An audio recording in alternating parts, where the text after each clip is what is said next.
identidade, todo o seu registro como pessoa física se dará em meio ao nome de registro do seu nascimento. E qualquer alteração nesse nome, fora das leis previstas, é considerado como falsidade ideológica. Porque este é um dos assuntos que mais me fascinam dentro do estudo da Techuvá, quando falamos sobre as questões do retorno às escrituras puras. Porque este é um assunto que tem uma certa dominância devido ao tempo que eu tenho estudado sobre ele. Mais ou menos 6 anos aí de estudo acerca da etimologia das escrituras do retorno. E a questão da mudança de nomes é uma das doutrinas que mais me fascinam. Exatamente porque dentro do cristianismo nós acreditamos que o nome do Salvador seja Jesus. Isso é nos ensinado desde que somos crianças. Mas de uma forma bem simplória, eu quero trazer uma ilustração bem simples para nós começarmos a entender sobre esse assunto. Suponhamos que um certo escritor resolve escrever uma biografia da sua vida. E ele relata nessa biografia os pormenores que todos os seus patrícios e o mundo vai o conhecer como um grande herói da sua época ou como um sujeito que realizou grandes feitos ao longo da sua vida e da sua história. E ele relata toda a sua vida dentro de um livro. E esses relatos que trazem a sua obra faz muito sucesso. E do outro lado, nós temos um jornalista que, por sua vez, não deu muito certo na sua carreira. Nunca realizou uma matéria de impacto para que ele pudesse ter o seu trabalho reconhecido. E de repente, ele é demitido da revista que ele faz parte, ou do canal de televisão, seja lá qual for o seu âmbito de trabalho no jornalismo. E então ele pega esse livro de um autor que se tornou conhecido mundialmente e ele resolve fazer uma jogada de mestre, dar uma tacada certeira. Ele reescreve a história daquele autor, porém, ao invés de fazer,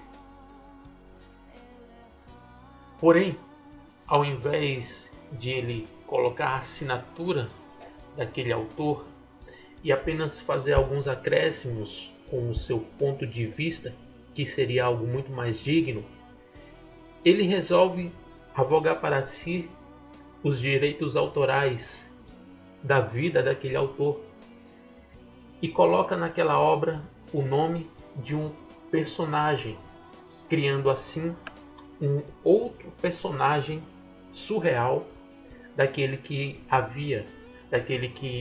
tinha passado por todas as experiências que ele relata no seu livro.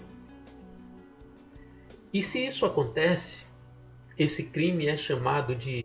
O mínimo que vai acontecer é o autor do livro abrir um processo contra tal pessoa que cometeu esse crime. E o que eu quero falar trazendo essa ilustração foi exatamente isso que aconteceu com o nosso Salvador, o Filho do Eterno, que era judeu, nasceu judeu, viveu como judeu e morreu como judeu. Seu nome é Yeshua HaMashiach. Foi este o nome que o anjo, ao se apresentar a Miriam, falou para ela que o Salvador do mundo teria. E vem do prefixo eu sou, Shua, salvação, ou salvação de Yahvé. E quando houve essa transição de nome de Yeshua para Jesus, ou Jesus, que foi adaptado para Jesus, nós temos aqui um grande problema de linguística, porque nenhum professor da literatura portuguesa. Então, se nós abrimos uma audição para que esse tema seja debatido, serão categóricos aqueles que dirão que nome próprio não se traduz e também não se translitera. Certa vez eu vi um indouto expressar que nome próprio pode ser traduzido. Se ele ouviu isso de algum professor de português, o mínimo que se pode acontecer é esse tal professor ter a sua licenciatura de lecionar cassada, porque ele não é de fato um exímio professor de português, porque é sabido de todos, não precisa ser nenhum grande professor acadêmico da língua portuguesa para saber que nome próprio não se traduz ou se translitera. Então, o que aconteceu com essa adaptação do nome do Salvador até chegar ao nome Jesus? Veja bem, a língua hebraica, ela era a língua do povo judeu, que posteriormente passou também a adotarem o aramaico. O nome Yeshua é de raiz hebraica. E quando nós vamos para a história da transliteração que ocorreu, nós vemos que o nome Jesus não foi o nome que foi traduzido do hebraico para o português.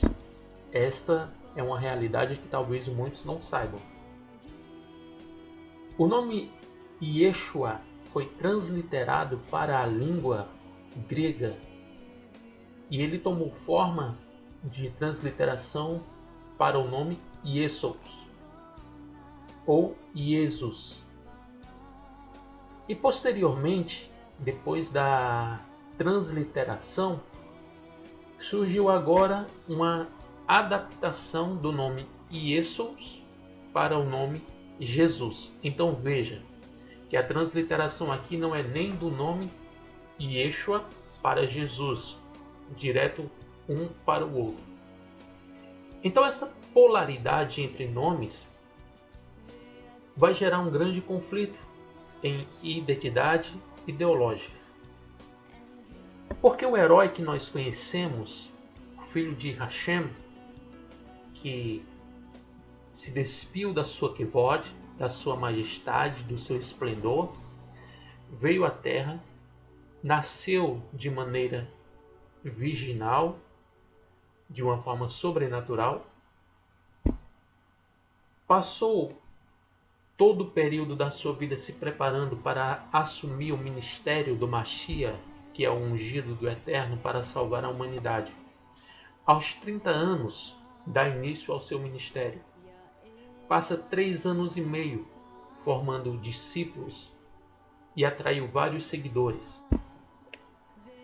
E esse homem, esse grande herói, que o mundo conhece como Jesus, o mito criado pela Igreja Católica Romana, que até hoje tem todo o direito do heroísmo realizado por Yeshua sobre ele, o filho de Hashem, Yeshua HaMashiach, ele morre, ressuscita ao terceiro dia, passa 40 dias aqui na terra. Depois dos 40 dias, ascende aos céus e está esperando apenas uma ordem, o momento certo de retornar. Todavia, todo esse ato heróico realizado por nosso Salvador Yeshua HaMashiach foi agora colocado sobre um mito que não existe, que foi criado, chamado de Jesus Cristo. E quando eu falei que esse é um dos temas que eu mais amo e me fascina abordar, é que eu tenho um pouco de propriedade para falar desse assunto.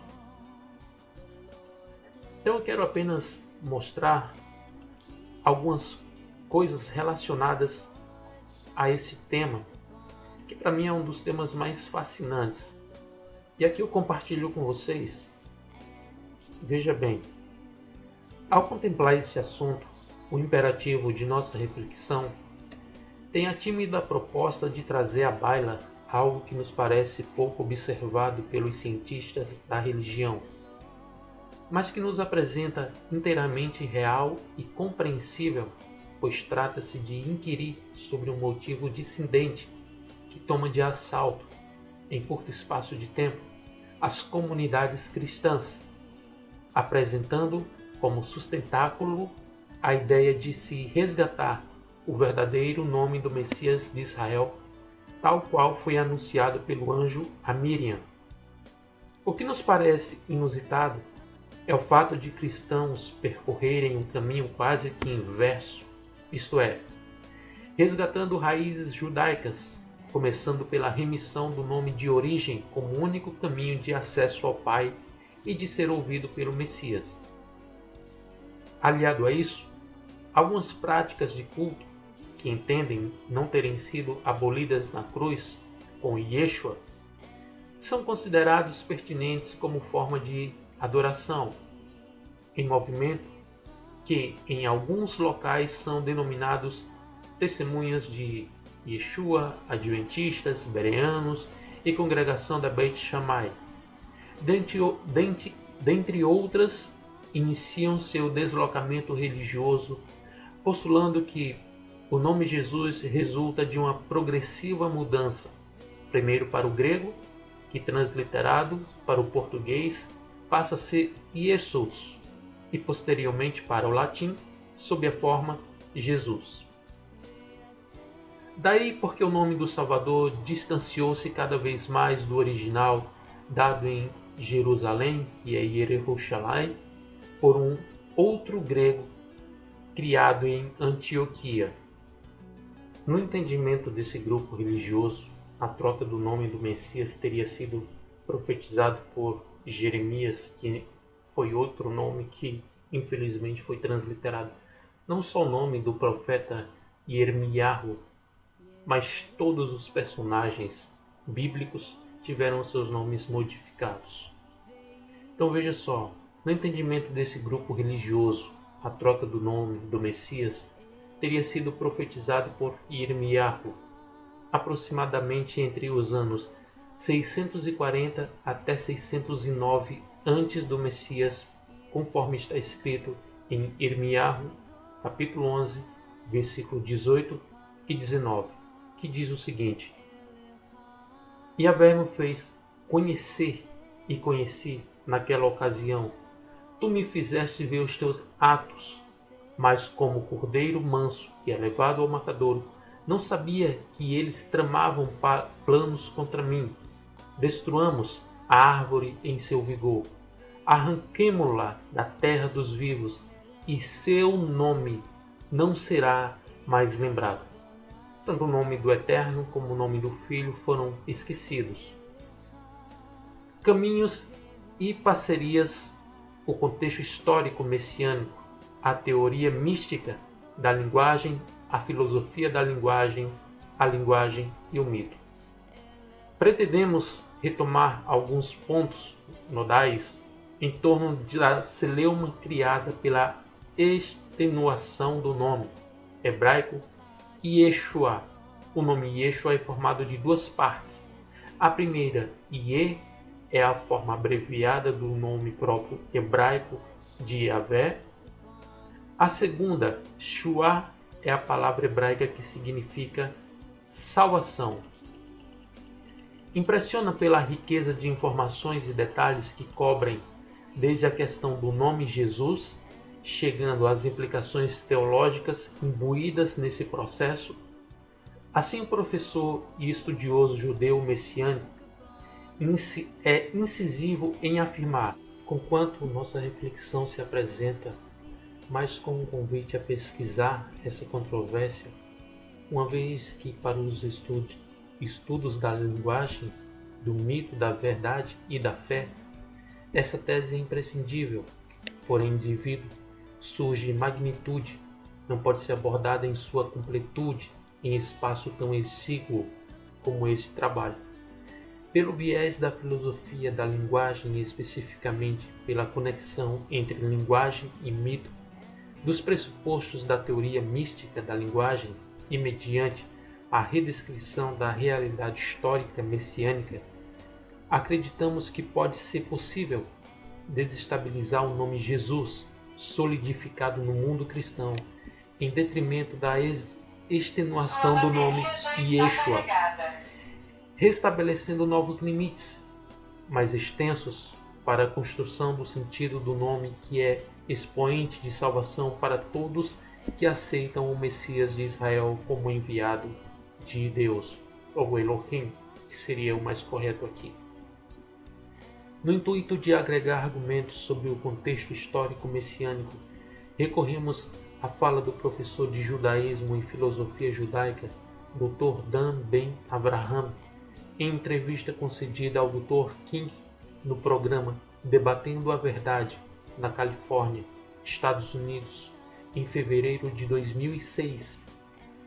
Ao ser erguido sobre sua fé no Messias Jesus, o professor desvela uma série de fatos que nos impressiona pela riqueza de informações e detalhes que cobrem desde a questão do nome Jesus, chegando a implicações teológicas imbuídas nesse processo. Assim, o professor e estudioso judeu messiânico é incisivo em afirmar: em primeiro lugar, não falamos de Jesus, que é uma tradução infeliz do nome hebraico do judeu que requereu ser o Messias. Seu verdadeiro nome foi Yeshua. Tristemente, a tradução do nome não é simplesmente um assunto gramatical, mas também algo mais sério, um assunto de teologia, grifo nosso. Yeshua foi um judeu que viveu dentro da comunidade judaica de Israel entre os primeiros 30 anos da era atual. Em seus dias, o templo de Jerusalém estava de pé, com todos os sacerdotes e levitas oficiando os sacrifícios diários estabelecidos pelo Eterno ao nosso povo. Como judeu que foi, enquanto era criança, subia com seus pais todos os anos para as 3 festas anuais que todo judeu está obrigado a santificar em Jerusalém. Nas outras podia faltar, mas nessas 3 não. Essas festas eram Pessah, Páscoa, Shavuot, Pentecostes e Sukkot, tabernáculos. Como é evidente, o mundo de Yeshua foi um mundo judeu. A lei de Moisés, o templo, os sacerdotes, os levitas, os juízes de Israel, os mestres e as diferentes escolas de pensamento hebraico dos seus dias, fariseus, saduceus, essênios, sicários, zelotes e etc. Yeshua não foi um cristão, não havia cristianismo em seus dias, somente judaísmo. Portanto, as palavras de Yeshua têm que ser entendidas à luz do judaísmo, não do cristianismo que veio depois, uns 300 anos mais tarde. Não somente posterior a Yeshua, historicamente falando, mas que não representa o ensinamento real de Yeshua, nem dos seus ditos, nem de sua vida, porque suas palavras foram interpretadas à luz do helenismo greco-romano, não à luz do judaísmo. Bom, como eu havia falado, seria algo de bastante relevância para nós, e aqui eu finalizo as minhas poucas palavras dizendo o seguinte, que a guerra travada entre cristianismo e judaísmo, o cristianismo vai sair em uma grande desvantagem pelo simples fato de que a história não joga ao seu favor. Porque quando vamos para a linguística e para a história, vemos que Jesus não passa de um mito criado. E que esse mito não viveu como Yeshua, esse mito não guardava Shabat, este mito não ia às festas, que era obrigatória todo o Yehudim, porque se assim fora, os seus seguidores, que fazem parte dessa era e de eras passadas, teriam a mesma prática que ele tivera antes. Guardaria o Shabat, participaria das festas que Yeshua nunca anulou na cruz? Mas segundo o cristianismo, o seu Cristo anulou todos esses mandamentos na cruz do Calvário. Então aqui finalizo para que nós possamos analisar com bastante cuidado e atenção aquilo que as Escrituras nos dizem e aquilo que a história nos aponta. Para mim é um grande prazer falar sempre desse assunto. Há muito mais compêndio escriturístico e histórico para falarmos em relação a isso. O assunto é bastante exaustivo. Estaremos falando em outras oportunidades um pouco mais para exaurirmos bem acerca do tema, para que possamos ficar bem inteirados acerca do assunto, até que tudo isso seja impresso em nossa mente e escrito nas tábuas do nosso coração, agregando o nosso conhecimento ao verdadeiro conhecimento proposto pelas Escrituras. Então, assim que o Eterno possa estar abençoando e abençoando a todos aqueles que estarão posteriormente vendo esse shiur, esse estudo sobre o nome transliterado de Yeshua para Jesus e adaptado de Jesus para Jesus. Que o Eterno abençoe a todos. Shalom.